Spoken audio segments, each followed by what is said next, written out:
Sampdoria have survived, and comfortably at that, but with 6 games remaining there is a new challenge afoot. Sitting just 2 points adrift of Torino in 7th, can Sampdoria secure an unexpected European spot? To do so, they'll be hoping to pick up points against Roma. Sampdoria have earned a reputation as giant killers this season, but with less than 72 hours since their fixture with AC Milan, preparation time has been limited. Jose Mourinho's side are currently in 3rd, but expect to be without both Paulo Dybala and Tammy Abraham due to injury. Just 6 games remain for both teams to secure their European ambitions, and the atmosphere inside the Luigi Ferrari Stadium is pulsating. Sampdoria start on the front foot, Florenzi blazing over inside 2 minutes. Moments later, Manuel De Luca marks his first start of the season with the opening goal. A vital moment for a Sampdoria side who have not lost a single game when they've taken the lead. It is said that teams are most vulnerable after they've just scored, and so it's important for Sampdoria to keep things tight and in control. Barely a minute has passed since De Luca scored, and a disastrous and uncharacteristic error from Emil Ordero allows Roma back into the game. Not to be disheartened or cowed, Sampdoria rallied. Florenzi was denied by a sensational point-blank save from Rui Patricio. De Luca flashed a chance wide shortly after the break. Roma were rattled, and Mourinho demanded improvements. Volpato's free kick struck the bar before Belotti raced through, only to screw wide. Musterman needed a response, and so he turned to the veteran Fabio Quagliarella. The stage was set, and with 1 minute left, Baldini's cross found the talismanic striker, only for his close-range header to go over. An entertaining battle comes to an end with the spoils shared.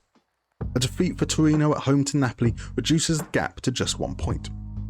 A few days to catch their breath before Juventus arrive for Sampdoria's penultimate home game of the season. Now under the stewardship of Barcelona legend Xavi, Sampdoria are preparing for a game where they expect to see little of the ball. Locatelli's red card against Empoli means he joins Cuadrado and Bonucci on the sidelines, who both picked up their 5th yellow cards in the same game. Will birthday boy Xavi and his tiki-taka be able to break down the springed coil of Musterman's Sampdoria? The early signs were promising for Juventus, Vlahovic poking over after Pogba played him in.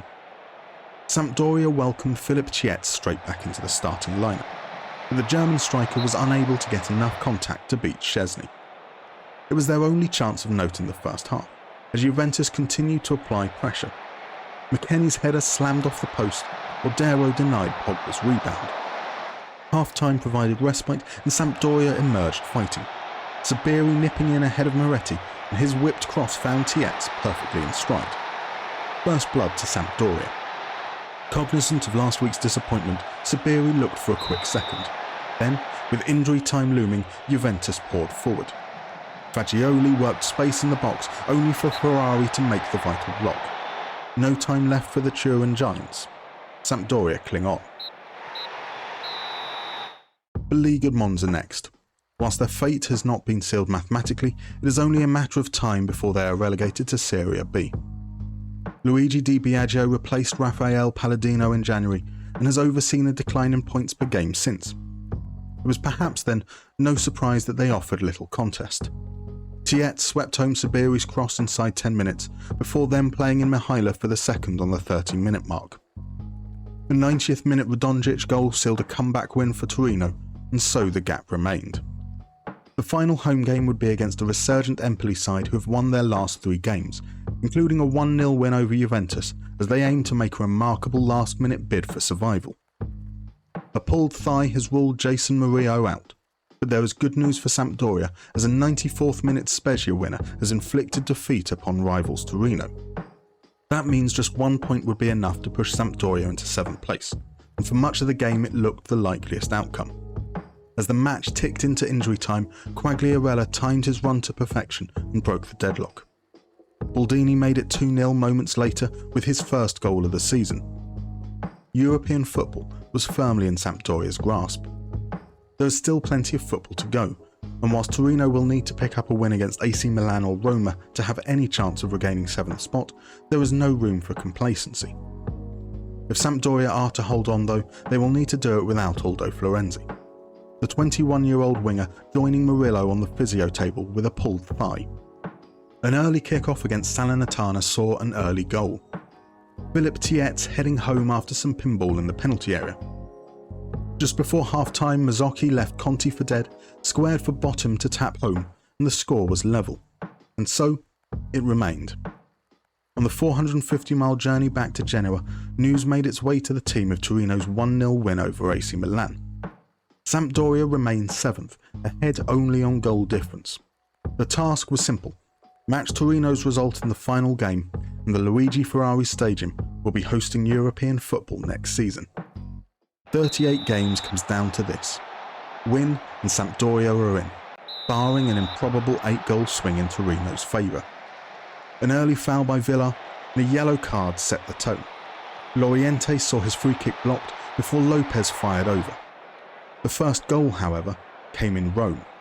Vojvoda drives into the box from wide as his shot takes a deflection past Rui Patricio, and Torino have the advantage. Back at the Mapai Stadium, Sampdoria got their first chance. Mihaila breaks through, but Consigli gets down well. Traore's shot from a tight angle falls into the path of Pinamonti, and despite Sampdoria's protestations, the goal stands. Before the half is up, Bereshinski swings the ball in for Tietz, and the big German levels. 45 minutes remain for Sampdoria to score just one more. Early into the second half, and Roma are down to 10 men. Torino look on course to secure a needed win. Sampdoria pour forwards. Sabiri fires an effort straight at Consigli before Mihaila beats his man and his near-post cross catches the keeper in no man's land. Tietz gives Sampdoria the lead and destiny is in their hands. Sabiri flashes another effort just wide as they push for a third, as news comes in from the Stadio Olimpico that Torino have a penalty. Lukic steps up, Patricio guesses the right way. In Emilia-Romagna, Pinamonti misses 2 great chances before Marquizza earns an 88th minute corner. Lopez swings it deep, Pinamonti rises at the far post and the score is level. With little time remaining, Sampdoria can muster no more chances. Attention goes to Rome and Dybala strikes the bar, not once but twice. The 95th minute corner could decide the season. Dybala in space out wide, but time is up.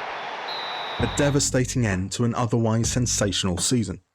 An 88th minute goal in the last game of the campaign was all that stood between Sampdoria and a return to Europe for the first time in 8 years. There was much to be proud of. The January signings of Ferrari and Tietz were truly transformative, the latter scoring 14 times in just 20 appearances. Victories over Lazio and Napoli stand out as highlights of the campaign, as do the doubles over Fiorentina and Juventus, even if both teams underperformed. Whilst we fell short of our final target, the original goal was to avoid relegation. We did so in style, more than tripling Sampdoria's real-life points tally. I call that a success. Thank you for joining me, and I hope you enjoyed it. As always, you will find a host of great FM content from other creators down in the description. From incredible YouTubers, guides and blogs covering all things Football Manager from throughout the community. Next episode, I'll be taking a deep dive into the tactic used for the save, and how you can adjust game to game to nullify your opponent's threat and plan your counter-attack.